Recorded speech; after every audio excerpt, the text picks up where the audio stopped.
What are you doing here? It's a massive game. Guernsey, a title rival. There's no time for an intro. Get out of here.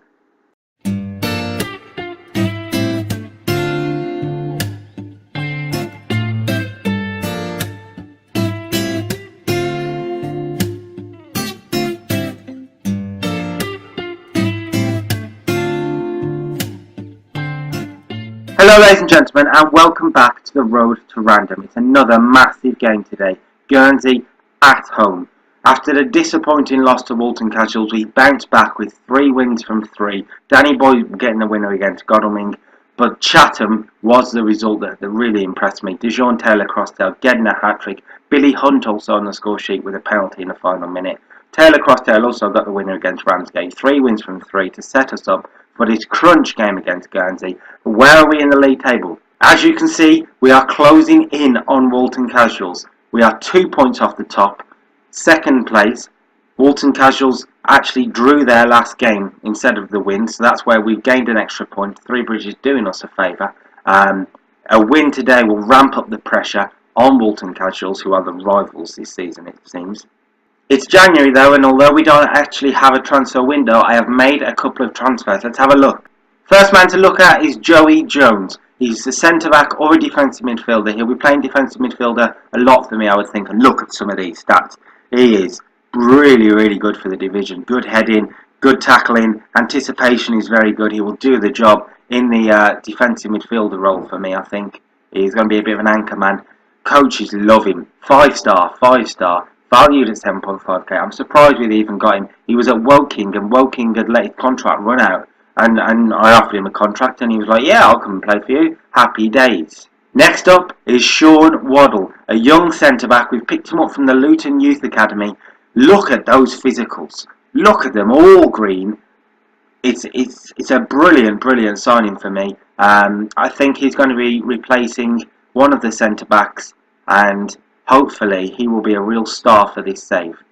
And finally, I've picked up a new goalkeeper. Jordan Smith comes in, 22 years of age, from the Nottingham Forest Academy, valued at 5k, 5-star potential and current ability. Very happy with his stats. He's a step up from the goalkeeper we had in Bridal Card, who in truth hasn't had a bad season, but a couple of mistakes that he's had has cost us some valuable points. So hopefully a goalkeeper coming in will shore that up. A new defender, a new defensive midfielder. The attack wasn't the problem, it was the defenders. So hopefully this will shore it up and we can get some valuable wins.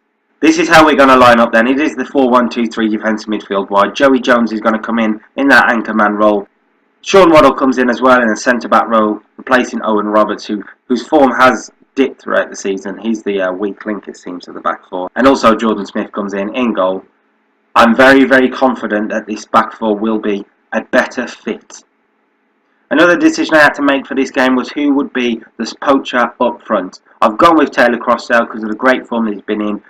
4 goals in 2 games is an impressive feat, and I didn't want to change that too much. Danny Boy has to settle for a place on the bench, but he's a hell of a substitute to bring on, isn't he? Let's be honest. Taking a look at the 2 sides, we should have an advantage in the midfield. They're playing a 4-4-2, and hopefully if Whyteleafe and Masungu can get back into those sort of roles, we should get some sort of possession and dominate this game. That's the plan. Okay, then they kick us off in a white and green strip while we're in our home green. I think they do play in green, but obviously they're the away side, so they have to change. I'm really hoping the new men can come in and make an impact in that back line. Really sort of shore us up and make us more of a solid back four. I've noticed that there have been a couple of mistakes that have cost us big points, really. So hopefully the likes of Smith, Waddle and Jones can change that. Jones is a better fit than Sinton, I think. Sinton was a decent player, but he was never quite good enough, I think, for the role that I was asking him to do in the anchorman. And I think Jones has got the better stats for it. This first half has absolutely flown by. 40 minutes on the clock, just passed, and nothing has happened. We've had 3 long shots. They've had nothing. Half time then. Offer the lads a bit of encouragement. Yeah, well, I mean, I really don't know what I'm paying for. Taylor-Crossdale hasn't had a lot to work on at the moment.